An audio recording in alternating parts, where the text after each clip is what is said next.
Thank you, sir. Welcome, everyone, to our Thursday Committee of the Whole meeting for the Pottstown School Board of Directors. I will call this Thursday, October 16th meeting to open. Could I have a roll call, please? Armato, Here. Bearden, Here. Vital, Here. Hilton, Johnson, Here. Hansianic, here, Klein, Lawrence, Here. Spence, President. 7 present, 2 absent. We have a quorum. Thank you. Have a moment of silence, please.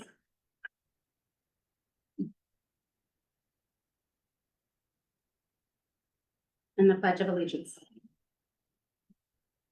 I pledge allegiance To the flag of the United States of America and to the republic for which it stands, one nation, under God, indivisible, with liberty and justice for all. Thank you very much.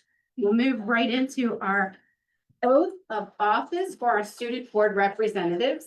It is always our pleasure to ensure that we have student board representation of our student body. And so that said, I will ask Mr. Rodriguez to begin. I believe Judge Palladino is here. He is indeed. So, members of the board, just as way of information and reminder, every year about this time, we appoint our new junior board reps.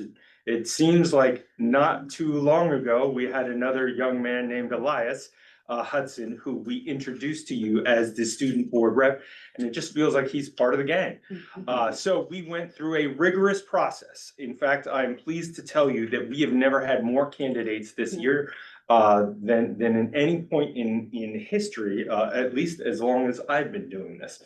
So the competition was tough, but Miss Robinson, whose name is Jazara, but goes by Jazzy, which a name she truly emulates. She's got life, she's got energy. She blew us away with her positivity, and I believe she's going to be an excellent member of the team. So congratulations.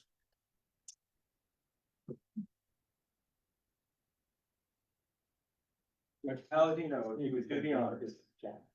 And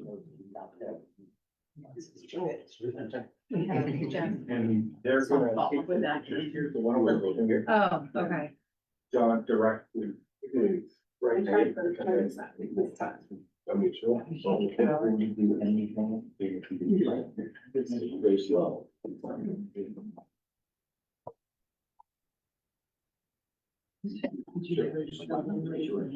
was more than Yeah. but I, Jazara Robinson, I do solemnly swear or affirm solemnly swear or affirm that I will support, obey, and defend that I will support, obey, and defend the Constitution of the United States of America the Constitution of the United States of America and the Constitution of the Commonwealth, and the Constitution of the State, and I will discharge the duties and I will discharge the duties of my office with fidelity. of my fidelity. Congratulations. Okay.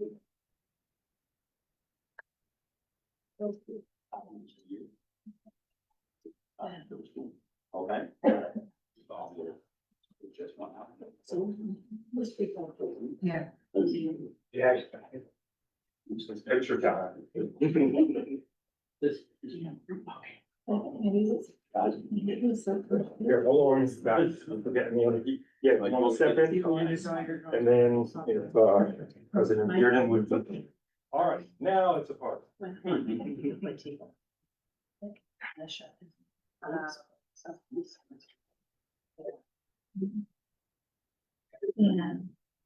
You got it? Another. No, this is not very competitive. Good. Yeah. All right, congratulations. And as you can now join us. Switch now. Yeah. Congratulations.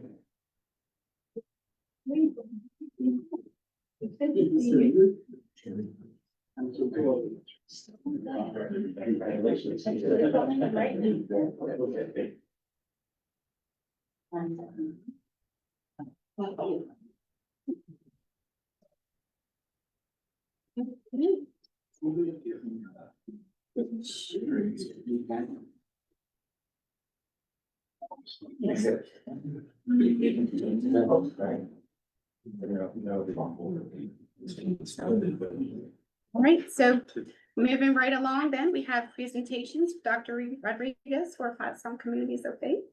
Thank you, Madam President.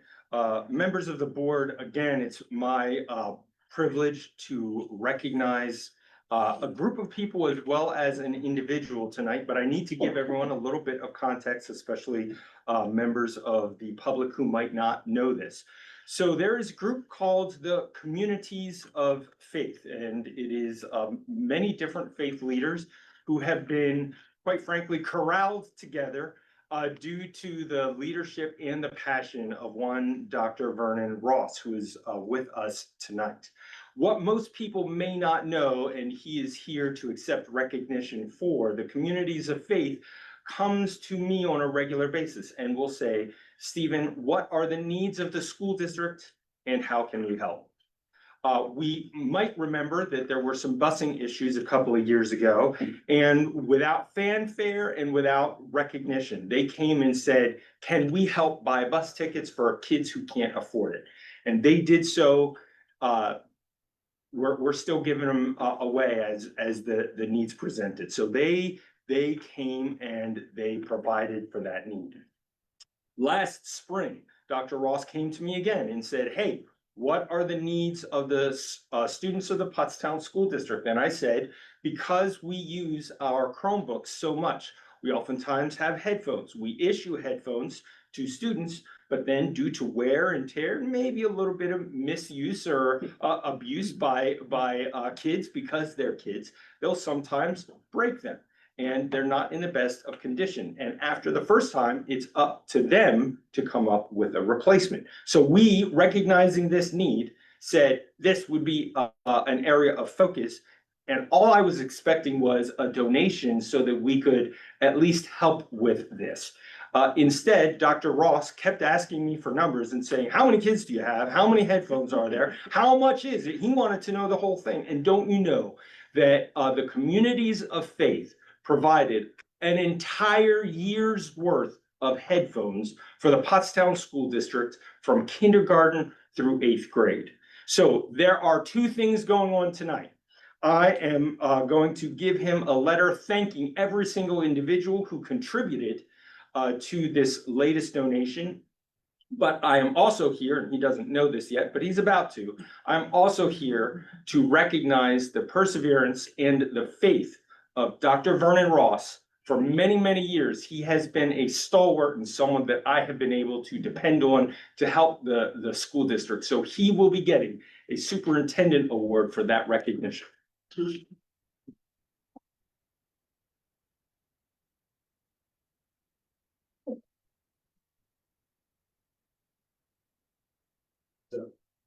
this is for you and your author. This is this. This is whatever. Kids can't too much of that whole. Yeah. You wear it? And then my daughter. Thank you. But you won't give this one. I said, you know. And those pictures. Wow, didn't expect all of it.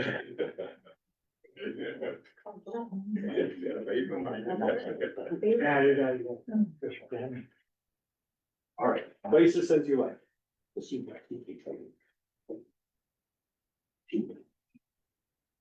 Even matching, look at that. Nice work. You can pull us. Give her one on that side with him. Does it have your address? You know, we're good. That's a threat. You got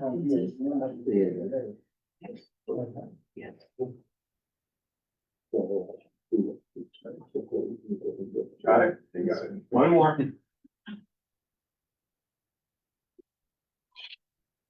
All right, thank you. Congratulations again. That would be that again. One more thing. That's right, one more thing. We always, with a superintendent award comes sugar. So these are Trojan cupcakes. Please share them with whomever you like to celebrate. Oh, my goodness. There you go. This is tremendous. Thank you. You're welcome. Thank you. Oh, great. I didn't expect all of it. Mhm.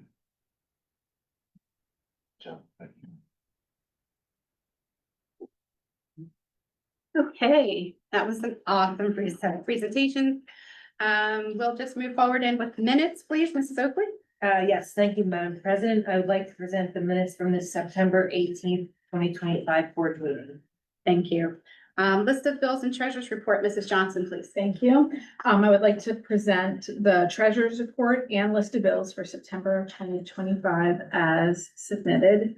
And I wanted to, I had a couple questions, just that Mrs. Oakley could help with.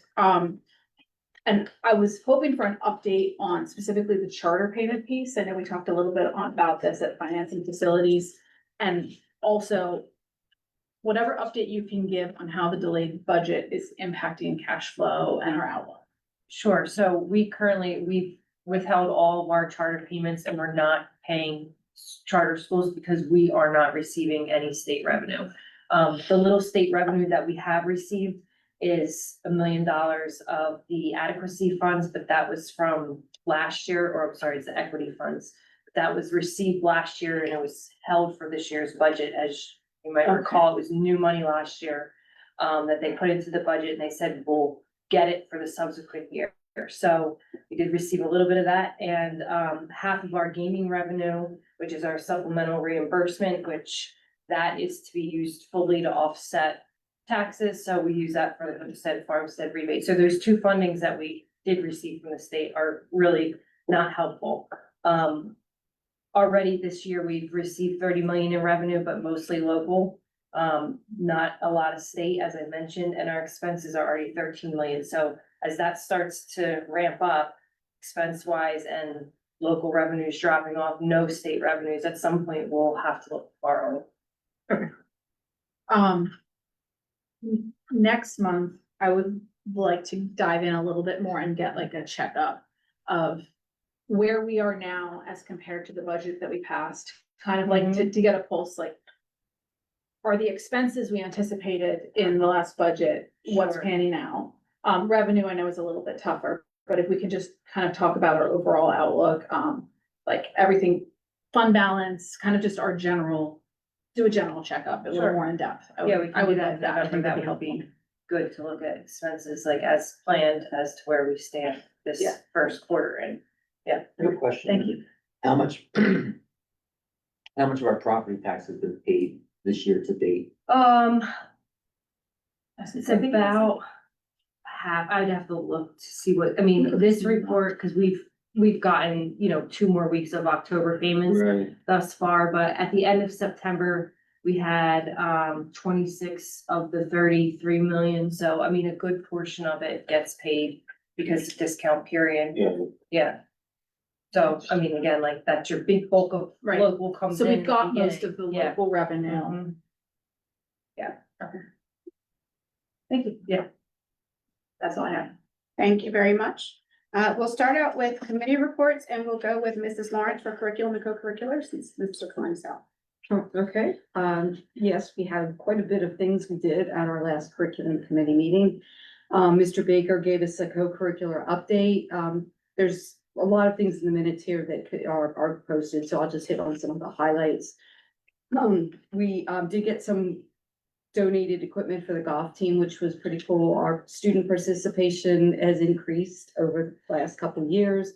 Our academic eligibility is also really high, is up to 98% middle school and 97 high school, so that's pretty cool. There's been senior recognition nights and several different competitions in sports and also with marching band. Upcoming events include the, I don't know, the auditions, he said October, I don't know the date, so that may or may not be done, I'm not sure. A homecoming game is on the 17th with the dance on the 18th. We also had a technology update from Sean Lentz, who gave us a little bit of what they've been doing, especially with the Chromebooks and some of the things they did, especially over the summer when they did all our updates. Mr. Oxenford gave us a little summary of the Too Good for Drugs program. I had asked him a little bit about what programs we had for, since we weren't doing DARE anymore. So he gave us a little update on that. That goes through grades 3 through 6. And then maybe most importantly, we had a little follow-up on the house model and have video, they had surveyed the staff and overwhelmingly, the staff seems, of the middle school seems to be liking the house model and is very much missing the principle that we are missing. So there we go from that. Thank you very much. Good report. Facilities and Finance, Mr. Hilton, please. Thank you. Mr. Willauer, our facilities director, gave us a presentation of PowerPoint on the roofs that need to be replaced at the administration building in Edgewood. That's the most dire need right now. HVAC systems and windows and doors will come later. We encourage Mr. Willauer to come to us in November with specifics for replacing the roof here at the administration building next summer, the summer of 26, and perhaps the roof at Edgewood, depending how it works out. If we can't do it next summer, 26, he would do it the summer of 27.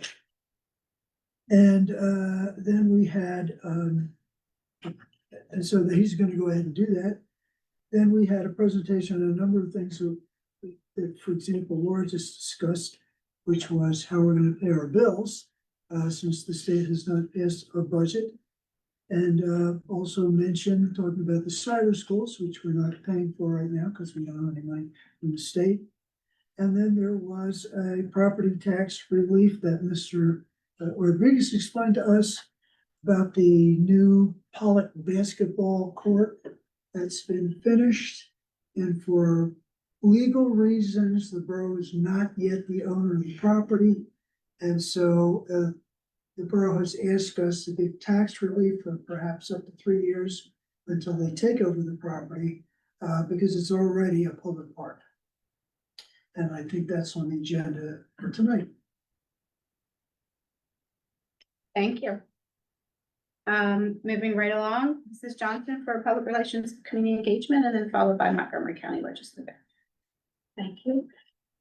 Most of the public relations and community engagement meeting this week was centered around the educational travel presentation by Mr. Rodriguez. I am going to avoid going through all of the notes, so they're very good notes. The trip involved stops in Sweden, Estonia, and Finland. And I'm just gonna read the conclusion part of this because I think it sums it up wonderfully. Superintendent Rodriguez emphasized, and the committee discussed, the importance of recognizing the role of cultural values in shaping effective and equitable education systems. The committee members expressed appreciation for the insights and reflected on potential local applications, because I know part of the idea was it's not like we're going to take Finland's educational system and just transplant it. It doesn't work like that because we aren't Finland. However, there are things we can learn, and I think this is going to be part of an ongoing conversation about just rethinking how we, not just us in Pottstown, but there is a larger conversation about rethinking education and what we can learn from trips like these and new ways of looking at things.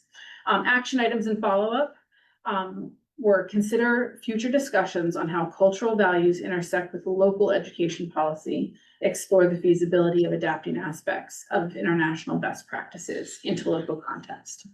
So that was a very good discussion. We talked a little bit about advocacy, updates, state budget. There is no state budget. This is the same like broken record we've had for months. There is no federal budget either. And so I will say that that's causing a lot of limbo in a lot of places. And while it hasn't like hit us yet in any kind of super dramatic way, it is hanging over everything, including our own situation, obviously. There was a Family Advisory Committee update. Mrs. Jackson shared that the Family Advisory Council will be participating in the Trunk or Treat event at Franklin on the 28th. She encouraged families who are interested in signing up to do so. She specifically mentioned that they will be introducing a restorative circle activity, and they're going to have translation services for bilingual families so that they can reach out to new folks. Next meeting date is November 13th. For the County Legislative Committee, at our meeting earlier this month, it was in person at the IU. Children First came to talk about, again, the state budget that is not done and just go over what that's meaning for everyone. Really good discussion, about advocacy, about the types of outreach that are needed. And we also appointed a new chair. I had been the chair of that committee, for 4 years and was ready to step back from that. So there is a new chair and I know to have that responsibility. Where's the new chair from? Upper Martin. Thank you. Rose Huber. She was my co-chair this last year because I did sense that that I was ready to be done, but trying to do a smooth transition there. Very good. Thank you very much. Just circling back to committee reports before we move next. In lieu of Mr. Klein's absence, Mr. Rodriguez will cover policy and personnel. Yes, thank you, Madam President. Members of the board, we spoke and discussed a few items specifically related to policy, and we have one personnel item. Policy 903, you will notice, is on the new business, or rather in the new business section on the agenda this evening. As a result of some very good discussion, we had 2 members who felt one way about the policy and 2 who felt the other. So when we come to that portion of the agenda, basically what will happen is the discussion will be, are we okay with the policy as is, or do we wish to change it? There will be no vote tonight. The only thing that would happen is on the one side, if there's enough people to say, I'm okay with where it is, then that's the end of it. If there's enough people that says, I think we should change this, then it would have to go back to committee to get the language worked on and discuss it again, et cetera, et cetera. So that will happen at the new business section, and it hasn't happened for a long time. So I'm excited for a healthy debate. So the other 2 policies that were discussed was policy 000, and there are only minimal changes to that, but it's something that we do need to review and vote on. And then policy 918, that we have no major revisions on that policy. And Mr. Boyer spoke about the fact that we need to look at that every once in a while, and it's part of Title I, et cetera, et cetera. In terms of personnel, the major thing that we discussed was just letting everybody know that we've had some changes in the science department. And I'll take a moment just to give you news hot off the presses. I just got done meeting with some folks from the state. Just so you know, last week I said, hey, I met with the Pennsylvania Department of Education secretary, and that's because it happened to coincide with my county meeting. And today I got to do something very similar, where I heard from some folks from the state who are looking at our overall certification health. So in other words, are we getting enough educators coming out of school every year to fill the positions? And the answer is we are not in a major way. So we are looking to ask the state to do some things to do this, but just to give you some rough statistics that I remember, since it was only a couple hours ago, administrative certificates, only a few years ago, we had 980 administrative certificates. Now there's 423 or something, and it's a 53% decrease. If that sounds bad, in physics, we had a few years ago 59 certificates. Last year we had 9. So there's no question we need to change some things at the state level. That's nothing that we can control. It is something we can advocate for. One of the ways that is affecting us is as a result of circumstances beyond our control, and it was completely medical, and these teachers have our complete and full support and appreciation for their years of service, but they've had to step back as a result of medical situations. So we are down 2 teachers at the high school in the science department. One of the people who have stepped up to the plate and have said, I will take on an overload, even though it means that I get no break all day, is in the room right now. Mrs. Miller took over our honors course, but we are going to be looking for others, because that was when we had 1 teacher down. Now we're looking for 2, and Mr. Boyer is on the hunt to fill those positions as soon as possible. Madam President, that concludes my report. Thank you very much, and thank you for clarifying what we're doing as far as informational items. When we get there, we'll have some good discussion. Moving right along, Mrs. Kancianik for PSBA representative, please. Yes, I only have a couple updates. One, PSTA is encouraging anybody, who did not complete their required trainings to do so now because they will be, deactivated until after the election and reopened December 1st. They're starting a new TV show called, I don't wanna say TV show, but sure. It's called, it's on PCN. It's called Keystone Education Report. It's a 30-minute briefing of what's going on in the education scene in Pennsylvania. It airs every second and fourth Wednesday, and you can also catch them on YouTube on Fridays. And just a reminder, the leadership conference is next week. Thank you. Woo-hoo. And Ms. Spence is joining you for that. Mrs. Finch, correct? Yes, I am. And Excellent, Mrs. Johnson, I'm not. excellent. Good tag team. Thank you. MCIU representative circling back, Mrs. Lawrence? Yes, our last meeting in September, we had a presentation about the rapid response team, which is pretty interesting, and I wanted to put that out, because it's a small group that is able to be contacted for early ed, kids 0 to 5 who are having major behavioral problems and are at risk of being expelled from whatever program they're in. So this team can be contacted and they can come in and help to intervene.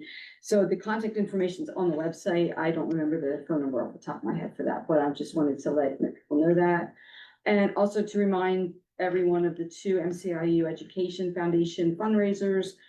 This October 22nd, next Wednesday, is for a $5 donation. You get a coupon for 25% off your entire purchase.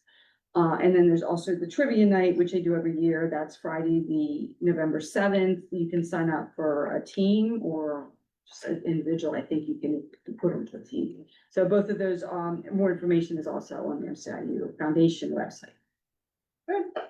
Are you collecting for the $5? No, you have Okay, to you have to do go it, directly yeah, through the through website. there. They use a link to buy coupons. Okay, just checking. Thank you very much. Student Board Representative, Elias, please. Thank you, Madam President, and good evening, board members. I'd like to start off my report from the high school level today. Starting off, I just came from the occupational advisory committee meeting that took place right before I came here. Moving forward, we had the PA vote program starting up. They had their first event take place on October 14th of this week. As Ms. Lawrence said earlier, or was either Ms. Lawrence or Ms. Johnson, but anyways, we had the homecoming spirit week this week. We have the homecoming football game and alumni night tomorrow at 7 p.m. The homecoming dance will be this Saturday and the doors will open at 6 p.m. As she said earlier as well, we had fall sports senior recognition nights as well. This past week, and I believe last week as well, we had 3 successful college trips to St. Joseph's, Millersville, and Penn State Berks.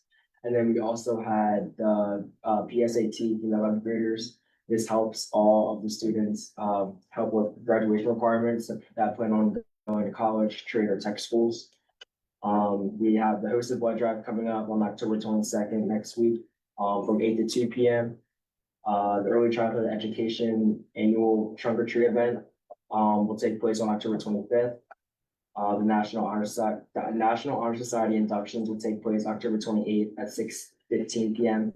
And then the last thing I have for the high school is the first quarterly PBIS event is going to be the flag football event on Halloween, October 31st.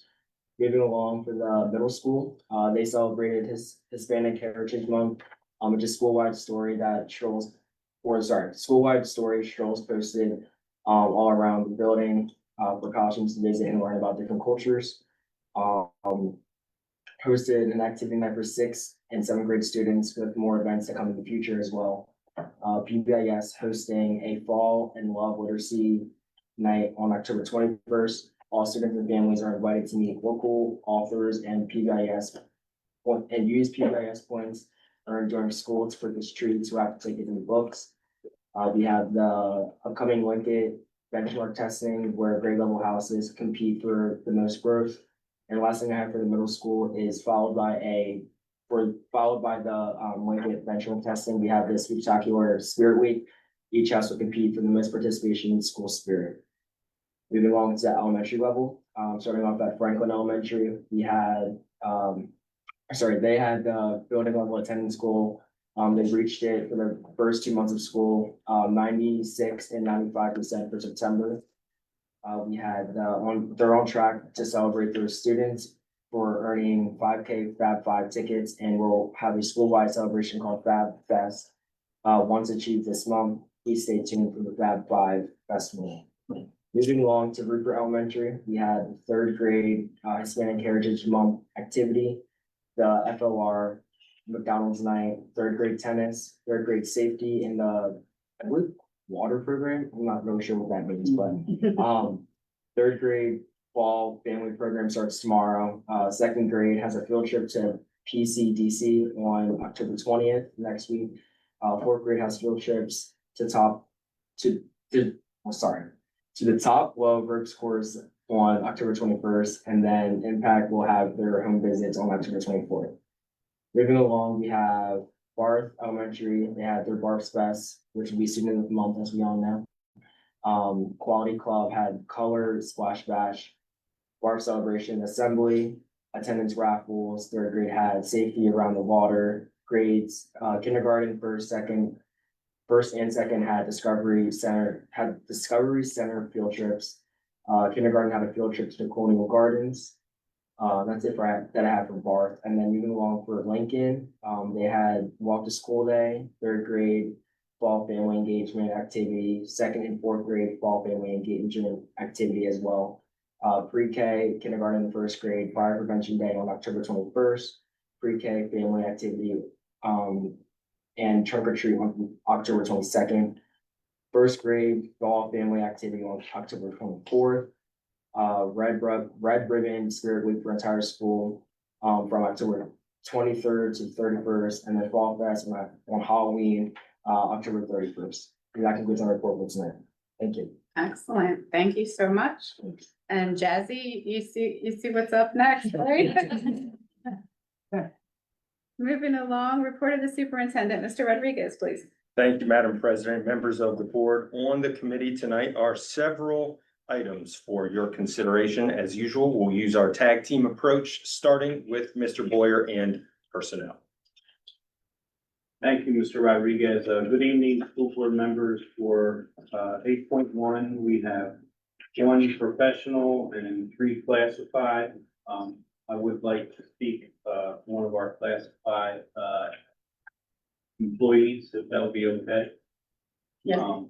I'm not sure if any of you have ever met Ryan. Well, he recently passed away. He was custodian at our high school. But Ryan was much more than a custodian. He was a cherished friend and positive presence in Pottstown School District High School. He was a 2022 graduate of Pottstown High School, and he took a lot of pride in the school, and he also volunteered for the Saratoga Fire Company. Most people, when you reflect on Ryan, they reflect on his kindness and his dedication to his job. He had a joyful spirit. He loved Legos, he loved trains, and he was someone that the high school students and staff will surely miss, but he'll be remembered in high school. Thank you. Well, 9.1 leaves. We have 1 professional leave, 1 exempt leave, and 1 classified leave. 10.1 change in position. We have 1 professional and 1 classified. 11.1 elections. We have 2 professional elections, 5 classified, and then you'll see our 21st century grant funded programs who are teachers and assistants and nurses as needed. 11.2 co-curricular, you'll see in the file attachment, our coaches and staff recommended for approval. 12.1 professional leaves. We have 4 professional leaves. 13.1 field trips. We have 2 field trips recommended for your approval. 14.1 our horizontal movements. You'll see in the attached document that we have We did 18 total horizontal movements. And 15.1 tuition reimbursement. We have 11 professional staff, 2 support and exempt staff, and 0 Act 93 staff recommended for tuition reimbursement. We have policy 16.1, recommended for your approval.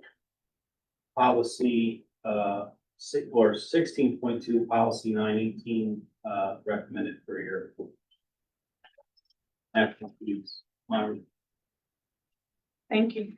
Moving on to, contracts, Ms. Sophie. Yes, thank you, Madam President. Members of the board, tonight we have 3 special education contracts and 2 MOUs for Title I services, and that concludes the consent items, Madam President. Thank you.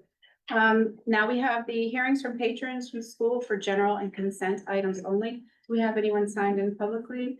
Okay, do we have anyone signed in virtually for consent items, please? Not at this time, Madam President. Thank you. I will ask if there's any discussion needed for minutes, list of bills, or treasurer's report from the board. I have a question. Yes, please. I'm on here, so I need to, vote,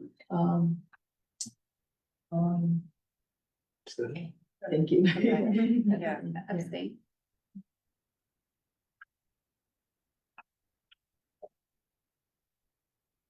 Okay. So any other communication needed for minutes, list of bills, and treasurer's report? Okay, can I have a motion to accept? Second? Second, all in favor? Any opposed? Okay, board action on consent items 8 through 17. Any discussion from the board needed on those? Okay, could I have a motion? So, Second. Roll call vote, please. Armato, Aye. Bearden, Aye. Title, Aye. Hilton, aye. Johnson. Aye. Kancianic. Aye. Lawrence, Aye. Spence. Abstain. 7 ayes, 1 absent, 1 abstention, motion carried. Thank you. Moving on to the non-consent items, property tax relief, Mr. Rodriguez. Yes, thank you, Madam President. Thank you again. Board members, as we spoke at the committee, before you is the property tax relief requested by the borough. Now, I know that there was some discussion about intergovernmental cooperation. Very nice. And I always like to be very clear, and I think you guys know me by now that you're gonna get whatever's going on in my mind. So we ran into issues. There's no question about it. Everybody knows it. The house model had the middle school playground getting fixed as a part of it. It is the only piece of the puzzle that has been left. And I admit my frustration at hitting barriers that were not as a result of any actions taken by the borough manager. So as a result of some things that slowed down, and to be quite fair, while we were facing major budgetary shortages, when we saw, we meaning Maureen and I, when we saw that more design work was called for, engineering questions were made, it wasn't $100, it was thousands of dollars. I'm the one who said, this is madness, we gotta stop. Because we were looking at furloughing people. So those challenges were real. We paused. This, quite frankly, gave us an opportunity to restart some of our, and it's not the only thing, but it was one of the things that helped to restart the conversation. Members of the board, the conversation is going really, really well. So I am pleased to say that I've had 2 meetings between the time that we spoke about this at committee and today with Mr. Keller, who is helping us to guide. We're not there yet. It's not a matter of press the button. There's a few more things that have to happen. But if I were a betting man, I would say that we are well on our way to excellent intergovernmental cooperation. I give you that. And now I ask for your support with the property tax relief as presented for 860 Cross Street. Thank you, Madam President. Thank you. Before we engage in any discussion, are there any hearings from the patrons limited to non-consent side? No. Okay, any virtually, please? Not at this time, Madam President. Thank you. Board discussion, any needed for non-consent only? Can we get, a refresher on what a yes vote to this means and what a no vote would mean? And I'll give you the rundown on it. So the property was owned, all right, by Pollock and, well, not by Pollock, it was owned by someone else. And it was the- BASF. And, yeah, well, it ended up being owned by BASF, and they were gonna be responsible to clean this brownfield section up. Okay, I initially thought that, yeah, it was gonna be a cleaned up piece of property that was being transferred over to the borough. BASF built 2 basketball courts with fences and benches and parking space and trash cans, and it is beautiful. It is fenced off, it cannot be open.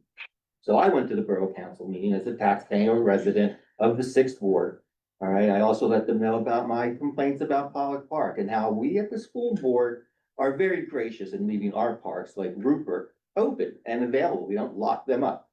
Okay, and we do that with all of our playgrounds, and especially on the east end, because we don't have a park. But Pollock's been closed since 2018. Now, that seemed to take some of the council members by surprise. I don't think they understood the situation, okay? So really, this is not the borough putting all this work in. This has been a gift wrapped silver platter to them. And basically, we are the only stumbling block, okay? So I made that known to the borough on Tuesday night. And on Wednesday night, I see they're having a ribbon cutting ceremony on the 24th at 10 a.m. So to me, it seems like they have taken it upon themselves to just say, yeah, we're rubber stamping this tonight and come by next Friday at 10 a.m. So that's where we stand, and I'm a little, I felt sympathy, Stephen, I really did, okay? That went away last night. So just to put that out there for the board, that, you know, that's where we stand right now. So, you're welcome. Mr. Rodriguez, is there anything you care to add to that? To that, Or like, I will Just Go back. yeah, I wanna rephrase, that is helpful context. Right. As helpful context. Yes. What is the decision we are specifically being asked Yes. to make? And if we vote yes, what happens? And if we vote no, what happens? if we vote yes, we essentially are forgiving the tax bill from the taxing entity of the borough, because once they take ownership of it, they would technically owe taxes on it, And that tax bill, I'm sorry, is $1,700. $1,700. And it is like a lease to own type thing, because they can't actually, they will have control over it, but some kind of stipulation that until the brownfield effect takes place, or until the water is totally, the only thing that will do this is time. It's not like they have to do anything. It's just a matter of EPA guidelines, et cetera, say you have to wait so many years. For example, Police Athletic League in Pottstown has a lease with Waste Management for property. And that lease hangs on for so many years, and at the end of that lease, or if PAL ceased to exist, then Waste Management takes back that property. That's the same basic deal. BASF owns it so many years before it becomes not a brownfield anymore. So kids can play basketball on it. It's not technically a brownfield. It's been remediated. Correct. But then ultimately, yes, the borough will take over the property, but they don't want taxes paid on it Right. over these 3-year periods. BASF will not turn it over without this stipulation. Okay. And Okay? so if we vote yes, then the borough doesn't have to worry about the $1,760. If we vote no, they're already past, if I understand correctly, Mr. Kalis, they're already past the point of no return as it relates to appealing for this year, or is it for next year? Well, it would be effective next year. Effective next year, They're but- prevented from going through the hearing process during this month. Correct. But if the board said, no, we do not, we vote no on this, you still owe, then at the next possible juncture, which would be next year, Mhm. they would appeal. My understanding is that based on its use, they would win the appeal. And then they would get the exemption anyway. And the appeal, to be clear, because this is kind of where my mind is going, costs us money anyway. It does indeed. Okay. Probably more than $1,700. So I mean, here's a reality. If the board wanted to send a message, they could do it this way. My request would be that we send a message that is, we got your back, even though we didn't necessarily feel like we should, based on some other issues, but this is what goodwill looks like. This is what, working together looks like. And then we go from there. Now, that's just my suggestion. I understand all the issues and have had some of the same emotions you have. But there it lies for this particular vote. If we could table it for a month and say, yeah, see what we can do, I would do it. But I would not want to see 2 basketball courts be fenced off again. Now you're saying for next year. So, I mean, that's, Ultimately, it costs our taxpayers and our students, no matter which way we look at it.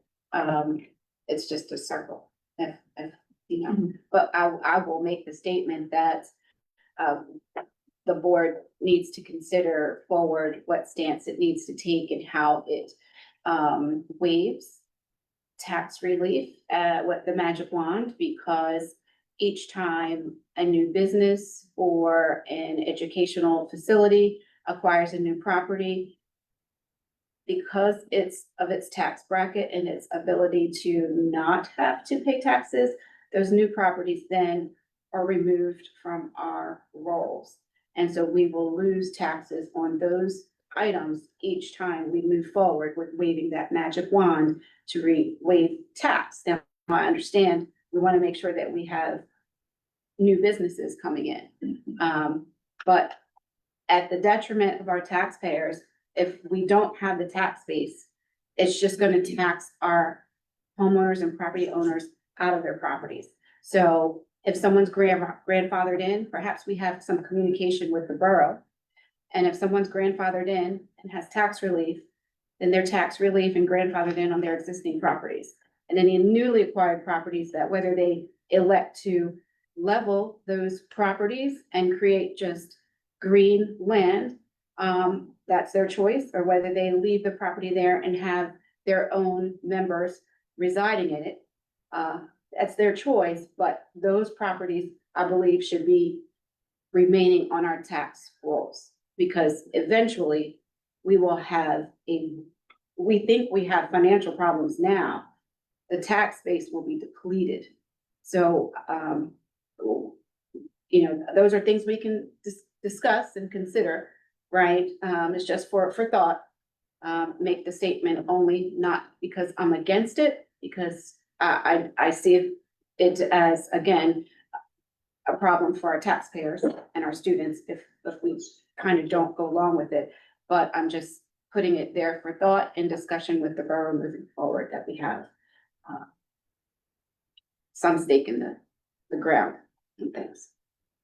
Yeah, that I said- agree. I think we put a line in the sand. No, we're not giving any more, we shouldn't waive any more taxes, whether it's for the borough or for anything coming into the future, because when someone wants tax relief, they always go back and say, precedent, you did it before for X, you did it before for this one, you did it before for that one. So it's almost assumed that, we go forward and we do it again. And, there's a cost to that. And whether it's $1,700 or $10, there's still a cost to future income and to our students, right? And it's, we have to have the stamina, the energy, and the determination to say, we can't do it anymore. we have to finally say no to, elected, and I don't know if this is for quid pro quo, you give us this, I give you that.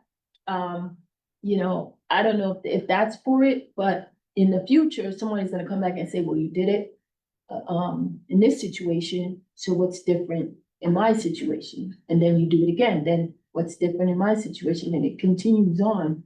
I don't think we should, knowing that we're in this financial situation, waive any more taxes, and I'm just a hard no on it. I'm sorry, there's nothing that, I could hear tonight that can change my mind, because, we really need the funds, and $1,700, may be small in the big scheme of things, but overall, there's an ultimate higher cost in that.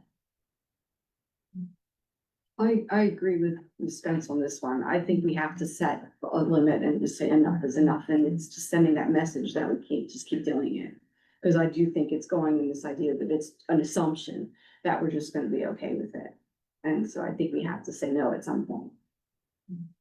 How often, like, I feel like we're talking about a couple different things here to some degree. How often do we have a say so? Like, when we talk about nonprofits, for example, buying properties, do we have any say over if a nonprofit comes in and buys, like a church buys a building, or a building that was on the tax rolls, or if a nonprofit moves in, like, what does that look like? Yeah, I can comment, and then Yes, Mr. Kalis, I please. think, would be the resident expert, since this is literally his expertise, but just for purposes of understanding. And anyone can approach us. It is very rare that I get behind a tax forgiveness like this to come to you. Very rare. In fact, I would venture to say it's been quite a long time. Mhm. And when it happens, the thing, what's the Pottstown Plating Works that is something different now? Do you remember?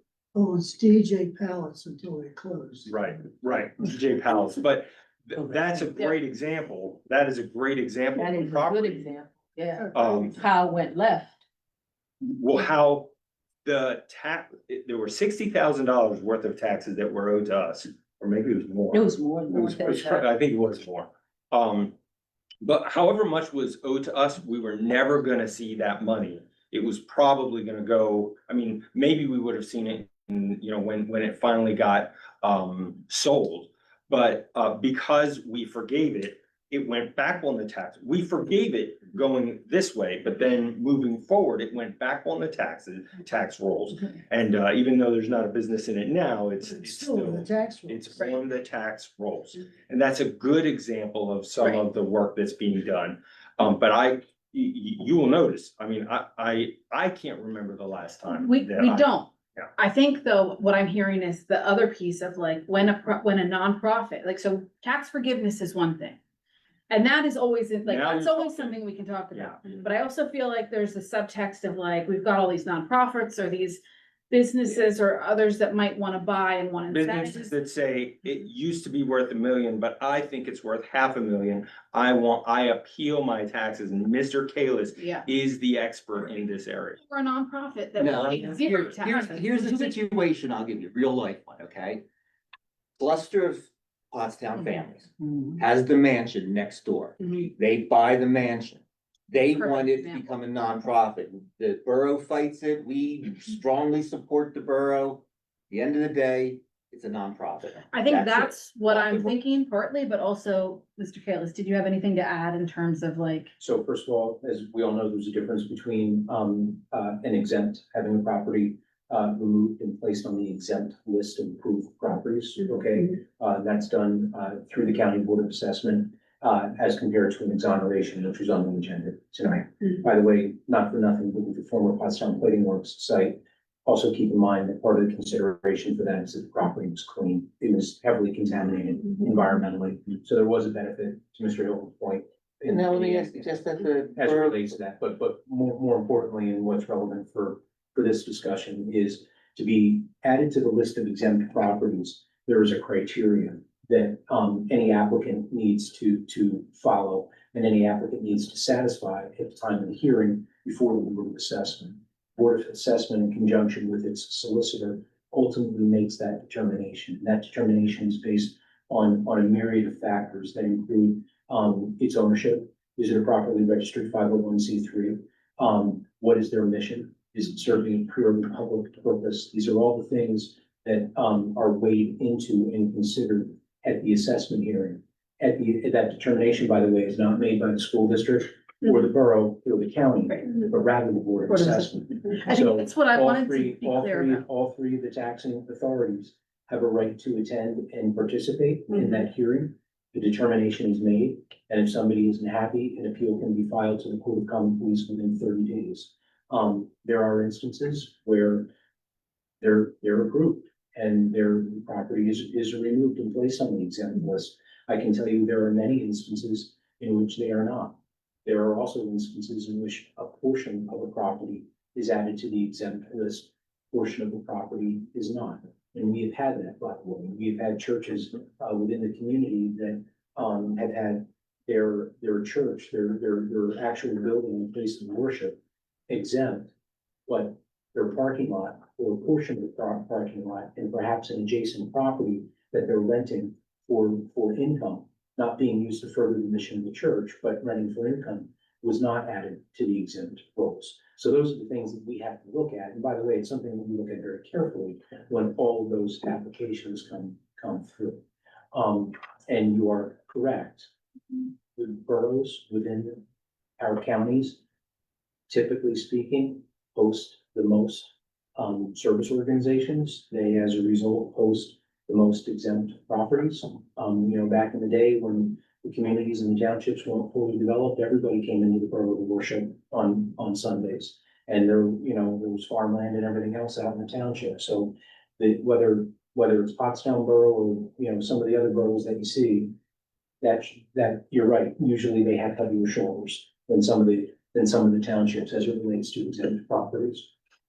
That's the clarification I was just looking for, is some things we have control over, tax forgiveness being the main one, versus just the properties getting bought that we can give input to, it sounds like. We're able to, Well, we're able to actively participate in the hearing. We, of course, can't tell someone that they can't purchase a property. Right. They're Yeah. buying a property subject to the existing zoning or anything. Somebody seeks to change or amend the zoning, we would be able to participate in that Right. process. Yeah, so we have control. We can go. We need our and- voice. And present at the hearing, and if it goes against us, we can appeal. Absolutely. Yeah, so we do have we have a say. Yeah. It's more, Oh, we have if they, say. That a say is probably a better word choice than control. Yes. We have an absolute right and can control our ability to participate in the process. But we're not the ultimate determinator of fact as it relates. So Mr. Rodriguez characterized that portion as not seeming very favorable that we would win. So as the solicitor, is he saying that on your advice? Is that what you believe? I've never had a conversation with him. Okay, well, the question is, from your perspective, what do you think our batting average would be On a property that's owned by the borough. on this specific piece that we're And, talking and, about? and is this specific piece of land, as I understand it, going to be owned by the borough of Pottstown? It will be, yes. Well, then it's Just saying, basically, just say it. Mr. Heidel, did you have a question? Yeah, just real quick, as you were saying, one of the things that we do have is when the borough would come to us. For example, they were just talking, they had a conditional use meeting on Tuesday about the old former Pottstown Dairy. They're gonna renovate that, put in apartments, and they didn't ask for any tax rules for that property. Did they? They didn't, but that's the type of stuff that the borough would come to us with. They would say, Meyer Pollock property is gonna be, and we need to give these people tax relief. So Keystone Boulevard, if anything started to come of that, brownfields, things like that, that's when they ask for tax relief. Mhm. That's our. And for the land bank, they ask for tax. Now, we sign off on the land bank? We have an arrangement with that. Yeah. So, Same with Florida, those are arrangements we've worked into. If someone wishes to improve a property, they buy the property. And then they have to go through a rigorous process of application, but they can potentially get alerta, and that's oh man, I can't remember what it stands for, something. I knew. It's gone. Yeah, It's gone. got it right there. Alert basically is you get 5 years, it's a less, maybe like half of the tax bill, then 60, then 70, then 80, then 90, then the whole tax. Local economic Land- land- revitalization land tax. bank. There it is. Thank you. And we have an arrangement with the borough as it relates to that. And it does provide for properties that end up costing more because they poured a lot of money into it to revitalize it, so it's a Typically, win-win. they're abandoned properties. Yeah, Again, one of the few things we've worked with the borough on, which was a while ago, yes. when we worked with the borough. To Mr. Heidel's point, I think we could, at least I feel like I could, go through a long history of things that involve cooperation or lack of cooperation between the borough and the school district. And trying to put that aside and saying to ourselves, let's try and do what we believe is right and prudent. And in this case, the additional piece of what would be our possible batting average if we chose to challenge this? I'm inclined to want to say, I think we ought to take the high ground, set this as an example, and hope to move forward with further relationships with the borough. Any other discussion? If we fought this and tried to go through and they appealed and like, how much would that cost us? Okay, so there's not a fund. They're asking for exoneration. Okay, so if we Of said no, $1,700 and then, the property will be added to they'll seek exempt status next year. If we think that we want to impose that, which we won't, because there's no reasonable basis to, unless we're directed otherwise, it'll go through. What does it otherwise cost? It costs as far as anybody would want to challenge it. Preparation, reviewing the paperwork, attendance at a hearing, talking about the borough. We're not talking about some unknown. And this is, I think, very clearly a community gesture. It is, I mean, you either close the park to the kids till next year. Yeah, that's.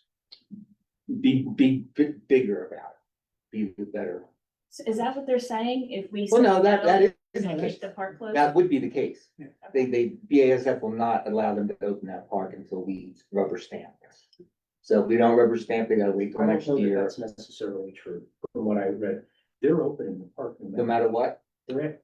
Yeah, I didn't know that. I thought Mr. Heidel knew something I didn't know. No, I thought that the I was park just wouldn't asking. be open until they Again, open. this isn't something that I've been really Oh. directly involved All with. right, that changes everything. And that, they're just asking for assistance on Oh. $1,700 of community tax. Wait till next year to get there, yeah, didn't know that. So I'm sitting here thinking of the poor kids and I'm thinking about, Let's get back on track, so. All right, we're back on track. We've circled, we've made a full circle, right, I think. And we've made a full circle. I want to make sure that everyone who wanted to speak has had an opportunity to speak with all due respect. Is there any other communication needed? Okay, hearing none, I will ask for a motion to accept the property tax relief for 860 Cross Street. So moved. Second. A roll call vote, please. Spence, No.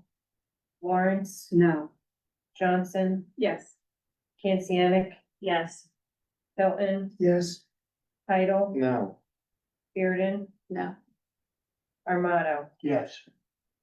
4 ayes, 4 nays, 1 absent, motion's denied.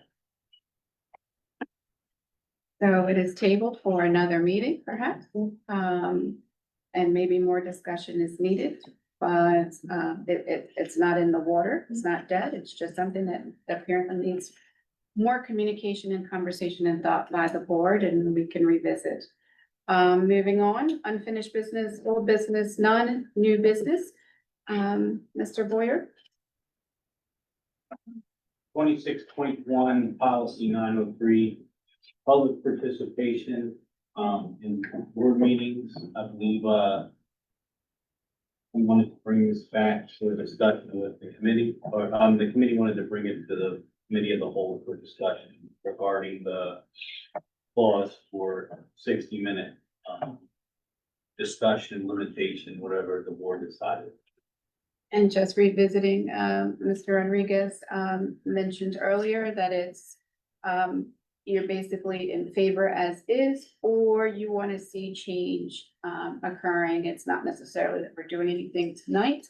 I don't want to misstate. Is that Nope, correct? that's correct, exactly. I believe the major issue was whether or not we have had for a long time the off-ramp of 60 minutes of public comment with the ability of the board president to always overrule that. The thought was that there should be no limit and to potentially remove that language. That was the basis of our conversation, just as a reminder, but obviously that this is the will of the board. So the thought was that we bring it here for discussion.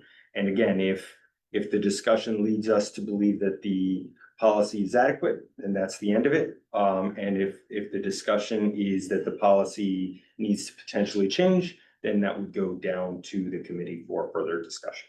Thank you. So I will then open it up for board discussion, please. Can I say something real quick before you go into like the minutes and time? Okay, because I hadn't been on the other committee meetings, so I just want to make sure, okay, that when we speak about who is able to speak, all right?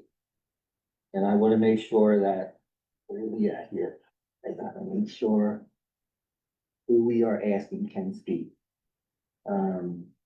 Sorry, I'm gonna move the floor to Mrs. Canciano. Oh, go ahead. because- Go ahead, I lost, I thought I had it right here in front It's of me. Go okay, ahead. good, find your thought, and Mrs. Canciano.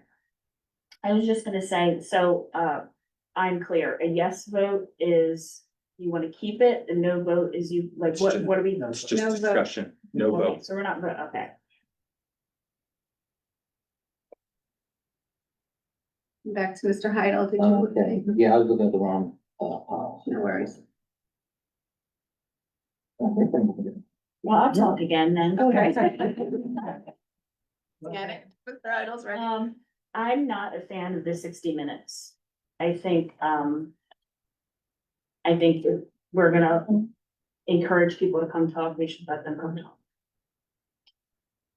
I would agree 100%. If we believe strongly enough to have a board committee that it goes by the title of communication and community engagement, then we need to be open to engagement. And my sense in the committee discussions, my sense was that people were fearful that there would be a horde of people who wanted to comment and their comments would all be pejorative in nature about some subject. As opposed to maybe there's a lot of people who might want to communicate about a particular issue in a very positive way. Either way, A or B does not matter. We need to provide the opportunity for people to be engaged. We have 2 student representatives on the school board. We put them there for a purpose. We created that position for a purpose, to start to teach young people about the process, to start to teach young people about engagement in the community. We need to live up to what we say, and that is to provide opportunity. We do have in policy that when somebody comes to speak, they are limited to 3 minutes. But if 150 people come and they all want to speak, I believe it is our duty as elected officials to listen to what they all have to say, whether I like what they say or whether I don't like what they say. Thank you.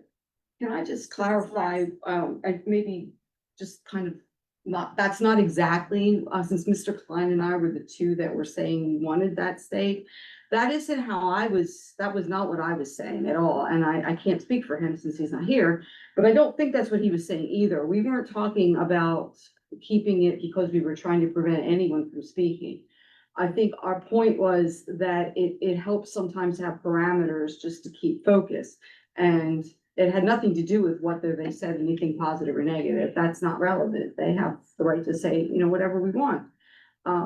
but that this puts focus on it, and that as I think the term off-ramp is a good point, that this gives us the chance, if it is overwhelming, that we could say, okay, that's a lot for tonight, but we can do it another time, or we can even do other things that, like you said, the president has the right to always adjust this. This isn't set in stone, but it gives us some parameters. But I was never saying, I don't think Mr. Klein was either, that we didn't want those people to speak. That we just want to make sure that it's manageable so that we keep the focus where it needs to be. And if that means a couple times since I've been on the board, we've had a lot of people come, but we knew in advance that was gonna be the case. And so we planned accordingly, so that we had the 2 hours or 3 hours for that focus, instead of trying to have a meeting like now that's already gone whatever, and now have another 3 hours of public comment. It just seems like that's a little overwhelming. So this gives us an option, and not to stop anybody, but just to move it into a different direction and maybe have another meeting or whatever the case may be. But it was not to limit and say somebody can't speak. That was not what I was saying, at least. So I just want to make sure that's clear. But in effect, that's what it. No, I'm not. No, it's not what I'm saying. No, I didn't say. Well, I that's just want to what make you sure said. it's clear what I'm saying. I am not saying someone can't speak. I'm just saying that it makes sense to focus so that things don't. Just so we have an idea. I'm not I'm not alluding to anything that you're, saying. What my point is if somebody comes to the board, if they come to a meeting like this, they left their house, made whatever arrangements they had to make, because they felt that they wanted their voice heard in front of the board. And it is my belief is, it is our obligation to hear them. To say at the end of an hour or 2 hours, I quite honestly, I wouldn't care if it was 3 hours, and if there were still 30 people stacked up that wanted to speak, then they need to have the ability to speak. Saying to them, hey, we're stopping at an hour, come back another day. That is a way, I believe, that is designed to eliminate some people from speaking. Well, that's not, but I don't think we I'm would not- do that. I mean, this doesn't say we have to stick to 60 minutes. It just says that's the idea. Then so we that- don't need it. Well, Then we don't need it. but, okay, well, I think it makes sense to have it as just a limit there, but you can always move it in. That's what we've always done. Let me just intervene for a second. So in the past, there have been several very strong reasons why we've moved our meeting from cafeteria to the auditorium. And that's because we knew it was going to be a subject that was gonna garner a lot of engagement. Prior to us doing things the way that we're doing prior to COVID, we were looking to engage the public as best we could and to hear their voices. So much so that we were moving to once a month or in some routine, some cyclical basis, we were going to go into the elementary schools, to those buildings where we felt those parents and community members would be comfortable. It was closest to them. It didn't take them too far away from their homes, and we could hear what they had to say about whatever it was. So that said, we have a foundational piece that we are looking for community engagement. We want to hear what the public has to say. We want to hear what our students have to say. And we have sat through elongated meetings with persons who wanted to speak. They did speak, but sometimes it was garnishing. It's going to go much further into the night. Unfortunately, there has to be a stopping point at somewhere. But what that did was it said, hey, we have approximately 150 people signed up. We have 3 minutes for each person to speak. It's going to go into the night. We're not going to make a decision on anything tonight. We do want to hear what the public has to say. And so we will hear the first 50 or the first 75, And we will continue this discussion another night. If you've been signed in and you want or need to speak tonight, please, we will hear from you. If you're able to come out another night, fine. But we never turned anyone away per se to be able to speak. We just delayed a vote. As long as the vote was not required, it was not an imminent vote. It didn't require that we made that decision right then. We plan to have more time for the public to speak, and they did come out to speak. Now we are even in a better position because they have the ability to not even leave their homes. They can speak to us electronically. They can speak to us virtually. They can be signed in publicly. So they don't even have to leave their homes for us to know that they want to speak. That is an extra level that our public has to be able to speak without ever leaving their homes. So we're not in any way trying to diminish our voice. We are encouraging the voices, but we do at some point, if you don't have some parameter for proper board governance, if you don't have some parameter, every single meeting, those same persons can come and say, we don't want those same persons. And they may be right to their core, passionate about it and have really good reason.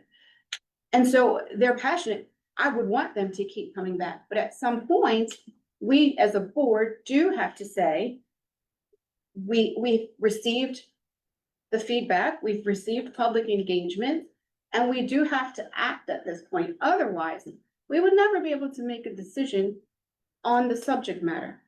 And then we'd be stalemated.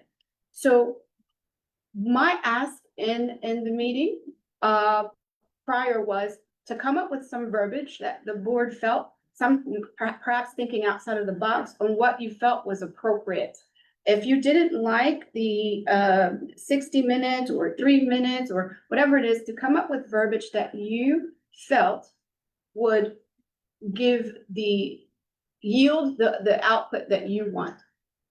And I didn't hear over the last committee meeting, I didn't hear anyone provide verbiage that would perhaps be more palatable for the board, because I do understand, Mr. Amato, where you're coming from. And I also understand where Mrs. Lawrence is coming from. I'm on the side of proper governance. We at some point do have to make decisions. And so I'd like to hear from the rest of the board what your thoughts are. I think I'm not confused, but hung up on that if we're gonna go case by case, deciding to go long or not, then why is a time frame needed if we're gonna still go case by case? It's never been a case by case. It's always that they're allowed the actual amount of time. As long as. Not the 3 minutes, the 60, not the 3 minutes, the 60 minutes. I don't believe there's ever been a time since we've been seated that we picked and choose what we went elongated on or not. But I thought earlier, someone, or you said it's the board's president could say, we're gonna continue on or not. Is that not so? I think what she's saying is that the board president has always elected to hear everyone in the room or facilitate for the rest of that conversation. And understand that sometimes the verbiage that's placed in the policy is placed for good reason. The board has elected a president for different reasons. Typically, a president only would intervene, since I've been on the board and even before I sat on the board, just coming in to speak as a community member or a parent. The president has always only stepped in when tensions became heightened, as sort of like a buffer that gives the president or someone the ability to calm whatever it is that's occurring and say, okay, we have reached a point where some people may, sometimes when things, and this has happened even with committee, and Mr. Hilton can attest to this. Sometimes things can go on into the evening. Two people could be saying the exact same thing and just be saying it differently, but because they're tired or they're very passionate, they don't hear the other person because they're so busy focused on what it is that they want to say. But in essence, they're saying the same thing. It's the same thing, not just with our committee meetings could go 2.5 to 3 hours, one committee, and then we'd sit right behind it for a second. People are tired. We have families, we have work. We want to stick to an agenda. We want to get through that agenda so that we can move on. Otherwise, we're always going to be stuck. It's the same thing for our constituency. They're all passionate, otherwise they wouldn't be coming to the meetings. And they all want to say something, and sometimes they could be saying the same things that the board members are saying, but they can't hear us, or they are hearing each other, and sometimes the public could then go at each other at different mics. We've seen that occur, not so much in our district, but we have a policy in place to prevent it. And it also is a non-biased scenario because we have a policy.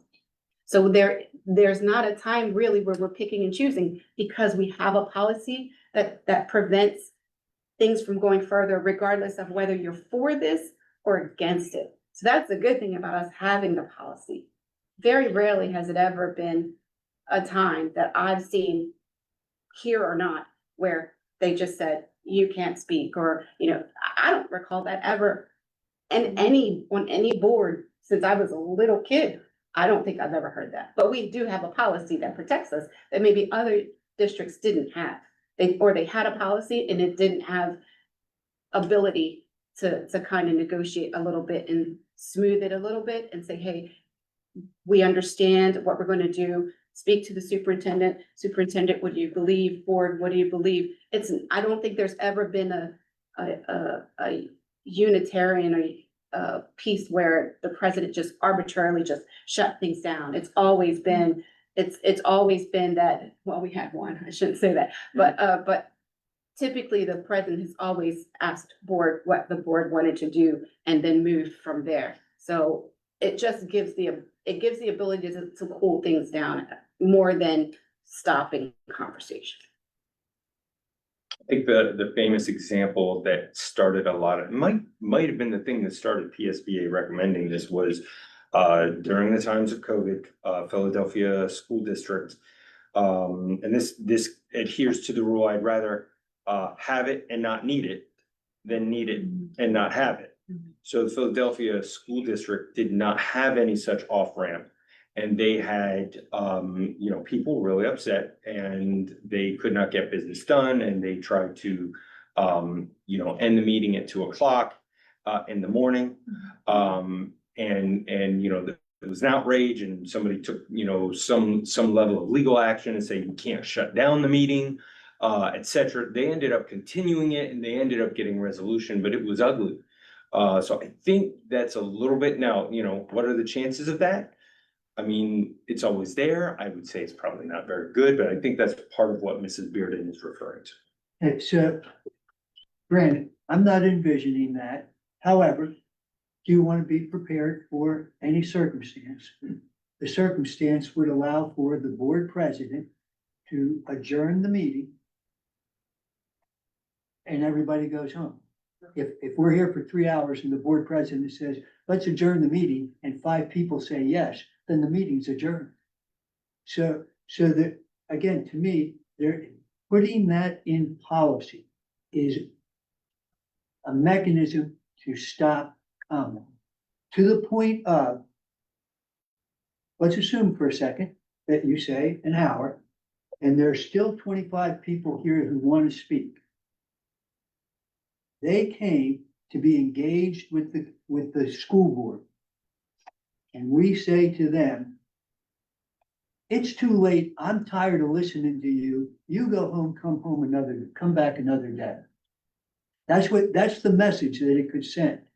Since we do have now the ability to also comment online in a given meeting, let's assume for a second that we say, all right, we're ready for public comment. And there are enough people here live that they use up the hour, but there's 30 people online that wanted to speak. They don't get to speak. What's the message that sends to them? We're not really interested in what you have to say. But that's not true. I didn't But let me I didn't finish. say it was true or not true. I do I'm saying understand the your message to them is I that. do understand your point, but let me just say this. If the meeting, it's always longer than an hour, first of all, when we have that, that many people, we never have we allow people to speak. It's never that we want to stop anyone from speaking. We say, oh, we have an hour. We're not going to speak anymore. We're going to shut it down and we're going to go home and forget that you signed up to speak. It's not ever been that way.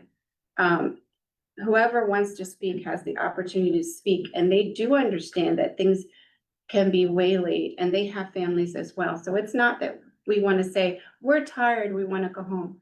But we do want to be present, not just physically, but mentally. And when things go on too long, you're no longer there mentally. You're checked out. So people can be talking, and you may have heard what the first 35 people said, and maybe even the first 50. But after that, you may not hear what the rest of the people want to say. So part of us wanting to have the community come in and speak is not a one-way street. It's not just those persons coming in and speaking. It's us as a board also hearing. And if we're only here physically and we're not here mentally, then we're not doing our part as well. So a meeting going on 3 hours can sit for it. A meeting going on for 5 hours can sit for it. But I want what people are saying actually touch down someplace with us. So that said, I'll move on. Sorry, Mrs. Spence. It's okay.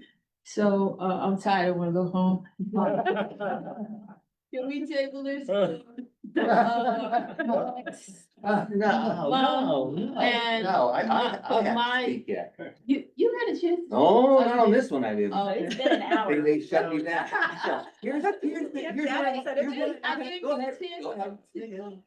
And so I'll come over to your side because the way you explain it doesn't make sense is, good governance is having like parameters and not letting meetings get out of control. So now I understand, right? And especially because these meetings are in the evenings, right? In Maine or in up north, they have their once annual meeting, their town meeting once a year, but it starts from in the morning. Yeah. And they may go all day, but very rarely are they going all into the night. And then they even do have a policy that if it gets too long, they'll come back another time. So now I understand it better when you explain it and Mrs. Lawrence explains it. And so I get it. And I am tired though. We got another meeting after this. I feel like we're dragging out and saying the same thing over and over again. Okay. Mr. Hines. Stephen, is it okay to put in policy that public comment can be stopped by a majority vote of 4?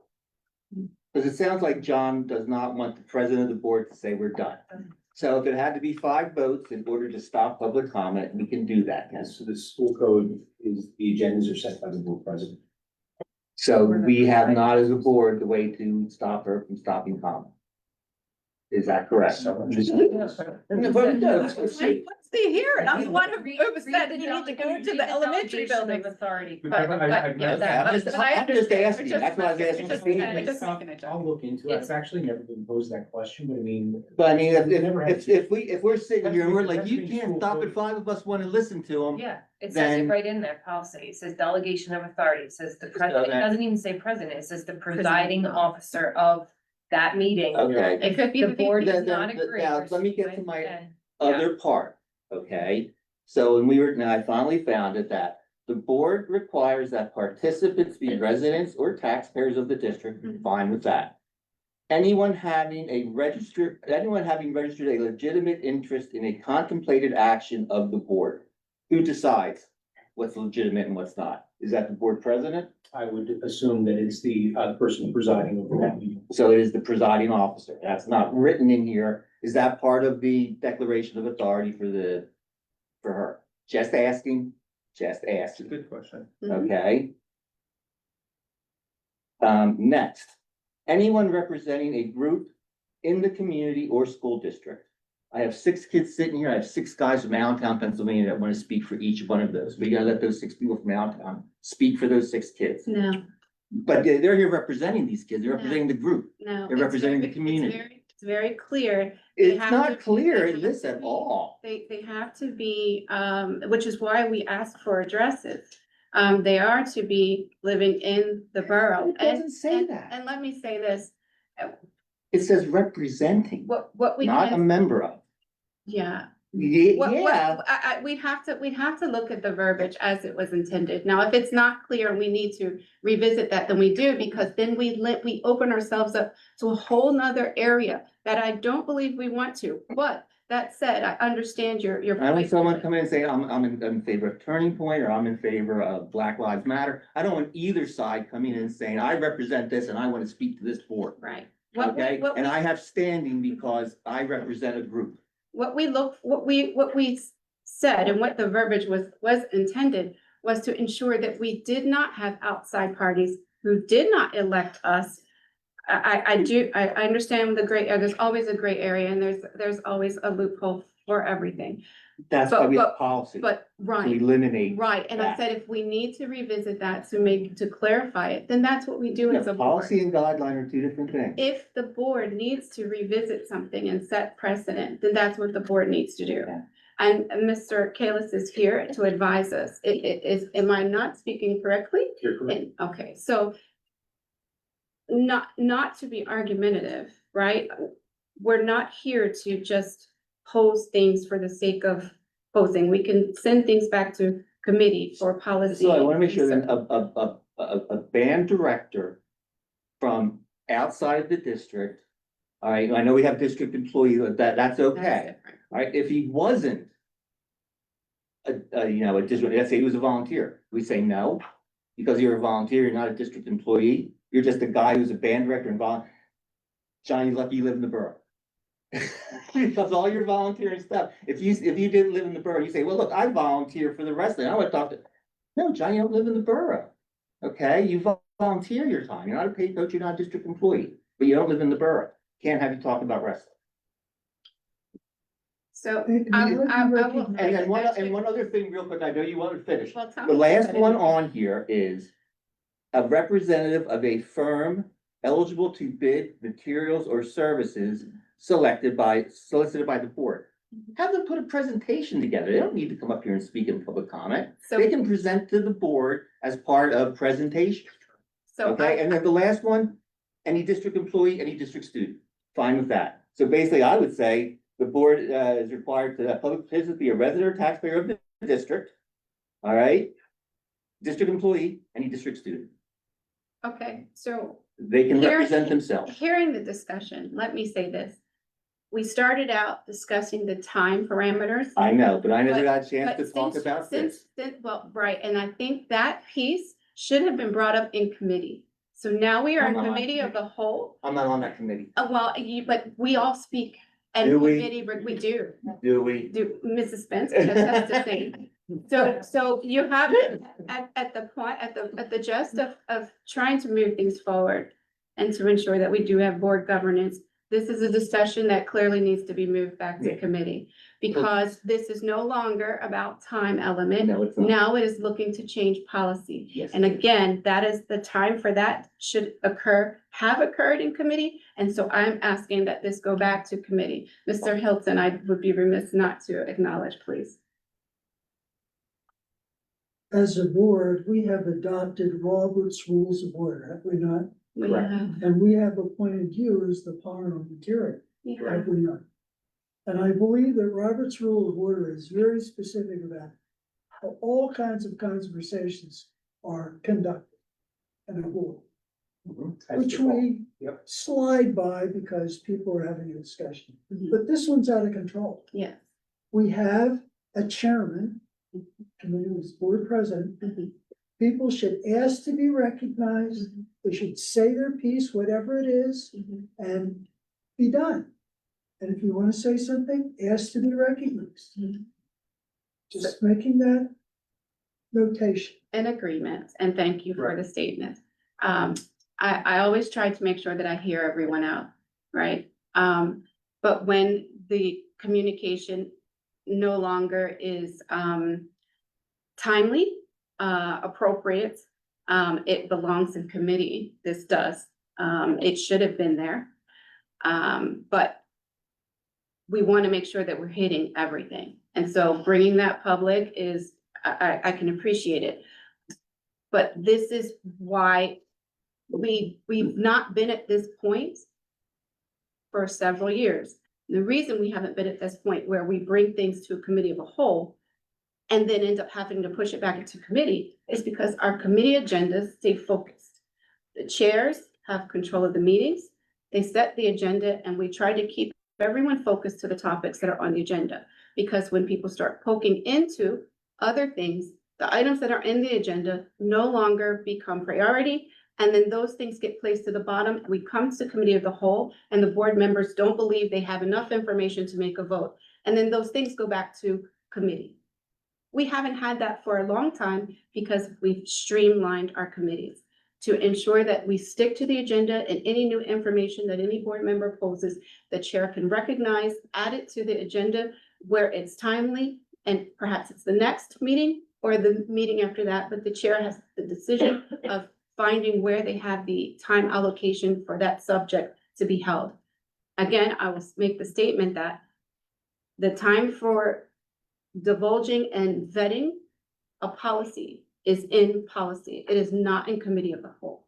This was an informational piece related to. It was new time- business. It was related to time element. It was The- new the- business. The parameters. Policy, new The business. parameters were set prior to us of getting to the new business item, and it was also discussed in committee. So Mr. Rodriguez preemptively, before we got to an informational item, gave us what the parameters were. I restated it, he restated it again. And I restated, I had some other information. And I understand, and I wanted you to say it. I'm always respectful and I don't ever want to make it seem like it's not information that we shouldn't discuss or hear.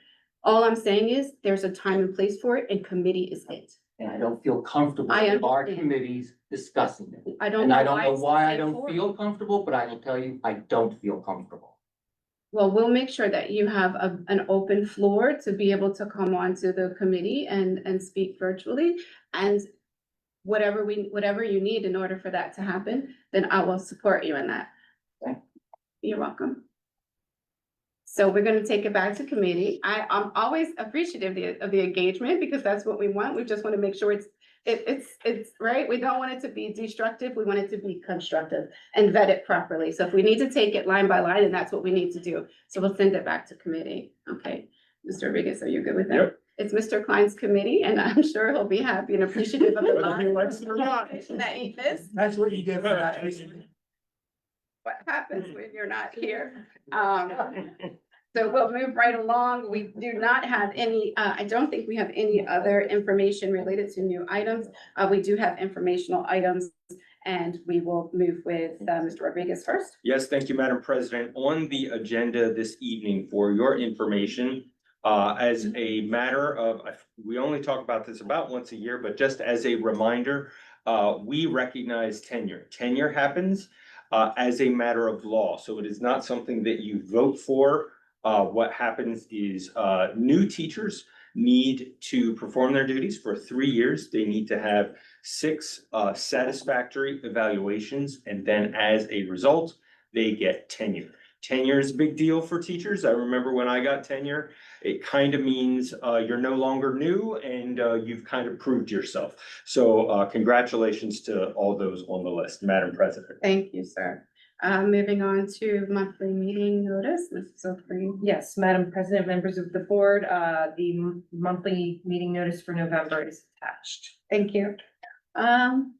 Federation remarks, please. Okay, good evening, everyone. So just a couple of short, brief things. School is off to a great start so far. We are like 40 days in for today. So next week, we will be a quarter of the way through our year already. So a quarter of the way through your senior year already. It's pretty wild to think about, right? Yeah, I know. Not that we're counting. But some exciting things are happening at the middle school and high school with the homecoming games coming up. which Elias kind of mentioned. It's really fun for us teachers at the football game because we get to see a lot of former students and sometimes their parents who we had to. We get to see them too. I'm just aging myself a little bit, but it's a fun week. It's, you know, I feel like everybody's just lighter and having a really good time. One thing I wanted to mention that we have happening at the middle school next Tuesday. We have 15 staff members of teachers and counselors who have volunteered hours and hours and hours of their time for the Fall in Love with Literacy campaign, where they've been having morning meetings, getting kids excited about reading, having a night for families to come out. So we're really proud of the teachers and counselors that have volunteered to do that. So I thought I would mention that. And then one other observation that has been mentioned to me or Jane or Beth is we loved the visits that we've seen with Mr. Rodriguez of some of the school board members. John, we always see you, so it's always delightful to see you, but it was fun for us to see and talk to some of the other board members that come in, and we'd love to see more of it. And the students actually had very good conversations with us about it, and, you know, talk to the board members as well. So we love seeing that connection there as well. That's all I got. Thank you. It's my favorite thing to do, actually. I wish I had more time to do more of it, and I intend to make it. So we will start with roundtable. Mrs. Spence. Well, I went on the tour, with, superintendent. It was really nice. I got to tour the two schools I haven't toured, Franklin and, Lincoln. And it was good to, see the energy of the principals, which is incredible. Mrs. Boyer she's an amazing leader. Mr. Dargan as well, both very hyper. And the kids are so adorable. Oh my goodness, it's great. And just don't understand the disconnect with where we need to be as a school district and how we rank. And to have all of that energy, all of that intelligence in the buildings, and it's still not where we need to be. So we had conversation with superintendent, with the principals, their ideas and stuff. Definitely attendance would help. But it was great to see on the ground how amazing and irresistible our schools are. So that was a good experience and good seeing the way the teachers decorate their classrooms. They're just like really into it. And so I enjoyed that. Excited to go to PSBA this weekend, Sunday to Tuesday. We're spending time reading the documents that got flooded with. Oh, I need authorization. So You saw it, okay. We'll take care of it. All right, yeah, that's all I have. So, thank you for taking me on a tour. I got a new appreciation for the schools. And even you, Mr. Rodriguez, just a new, understanding of who you are as a leader and as a person. And so I appreciate that. Thank you. Mrs. Kansianik. Yes, I, had something, I'm tired too, so it's me. Two things. One, special just shout out, because they're always on my mind, special ed department. Yeah, I just think they don't get enough, recognition or, they don't get their flowers, as the kids say, right? Was that right? Okay. I could say that, wow. I'm cool now. Then the second thing is another shout out to a group of people who don't get enough recognition is our volunteers. I've been at the football games and the parents that are running around and just literally doing everything. They're true unsung heroes. You don't have to be a parent to volunteer. You just have to submit clearances, which are free for volunteers. So, community members, please get involved, because sometimes there's not enough parents, to go around. So I think that's all I have. Thank you. Thank you. Mr. Heidel. Nothing else. No, Doesn't feel comfortable. no, yeah, I'm tired. Mr. Armato, please. Wow, I was just revving up. I know. So, two trajectories intersect tonight. To Mr. Hilton's, point that he has made a number of times about return on our investment in our students. And a new student being sworn in as student representative. How do those two things intersect? They intersect with Emmanuel Wilkerson. Emmanuel Wilkerson sat as a student representative. He then became an elected member of the school board. He then became the vice president of the school board. He then went and graduated from Temple University with a degree in political science. He then went to the city of Philadelphia and became the chief of staff of city council, and just recently was awarded the Philadelphia Hero Award for his commitment to the city of Philadelphia. So we are getting a return on our investment, and now the onus is on the two of you for 10 years from now, 15 years from now, to be able to say something about the two of you. Wait, you forgot about President. What about- Emmanuel what about- Wilkerson. Mhm. And he ran for Senate, state Senate. Yeah, he Yeah. did. Oh, Yeah. But thank he you will very be much. president one day. He told us that. Yes. He told us that. We'll hold him to it. Yes, yes, he did. Yes, and there's still opportunity. Mr. Hilton. Thank you, sir. Mrs. Lawrence. Thank you. Mrs. Johnson. The homecoming game and alumni night are tomorrow night, at the high school, football field. One really interesting thing I was told by Mike Green, who's the, PSMA vice president. It sounds like we've got about 25 alumni who are planning to play with the bands, which is a pretty significant increase from what I'm told in recent past years, and there's a lot of excitement about that. And a lot of excitement about tomorrow night, and so I encourage everybody to attend. I know there's many things we can all attend and we do there. I see you guys everywhere doing different things, so that's a good one, and hope to see you there. Thank you. Mr. Rodriguez. Thank you, Madam President. It has been an eventful night. Thank you all for your full participation. This is the hard work of running a school district. So I appreciate the fact that you take things as seriously as you do. On a personal note, I will not be at the homecoming game for the first time in many, many years. You're not driving the cart. I am not driving the cart. That I really, really like doing that. But I am going to be at a rehearsal dinner because on Saturday I will be the best man to a man who a little bit later, not in his 20s anymore, but he found the love of his life. And as I am reflecting on my speech, you know, the stuff that we do here, it matters to our students. And the lives that they live and the homes that they build and the families that they create.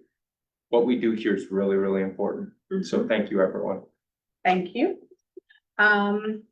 Unfortunately, I will not be there, but my daughter and some alumni that she is with will be there. She flew in as we speak. But I have to attend a funeral and this morning found we have another one. They say it happens in threes and I'm not looking for the third. But I do have to venture to Virginia, so I will not be there unfortunately. That said, we have lost some former Trojans recently, and so I, as always, will say to hug your loved ones and give them their flowers while they're here. And then on a good note, we have an executive session for the purposes of personnel, concluding this committee of the whole. So just making that visible and transparent to public. Yes. I'm really sorry to be at this time, and you guys have a lot to do right now. I don't know if this is the appropriate time to discuss this matter, but we had a event that I said earlier for PA Youth Vote. We had our students in the high school write little letters, I guess, for, you know, the new elections that are coming up, obviously for the school board and for the mayor and the new judges that are being elected as well. One thing that I think is kind of shocked me. The letter, can I just read it? Sure. So I'm just gonna call this student A. So student A says, "Dear Bots on School Board, thank you for taking the time to read this message. I have a few suggestions as how you can make the school more safe and fun for all. I think this school should put more effort in cracking down on bullies and homophobia. Not only that, but the fact that individuality is frowned upon here. I should not have to avoid certain people who love to throw things at me and call me slurs for just dressing a certain way or kissing my girlfriend goodbye after school. Thank you." As a student school board representative, honestly, I've never done a roundtable before, so I don't really know how this goes. But I was just wondering, is there anything you guys can do with like the administrations for like the high school, middle school? Because I feel like the elementary school is kind of like, I don't want to say they don't really know about that type of stuff, but like I feel like it's more of like a middle school and high school type of thing, and this is coming from the high school, and I'm sure it's probably happening in middle school as well. Is there anything you guys could take into consideration from that specific point? So we do have current policy in place that prevents bullying regardless of sex and the other sexual harassment, any sort of, that goes home in the student handbook, and there's parameters and guidelines for that student and those parents of those students to reach out to the teacher, the principal of that building, and then obviously can then move to superintendent if they're not receiving some sort of feedback or support.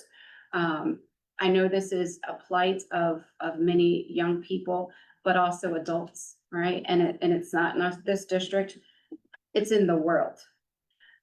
So we're not unique in that, but we are always concerned when we hear that someone is being affected, and we want to make sure that they've received the supports necessary and that whatever's going on is brought forward to the proper person. So it would be their teacher, and then their building principal, counselor, and then obviously to Mr. Rodriguez, the superintendent.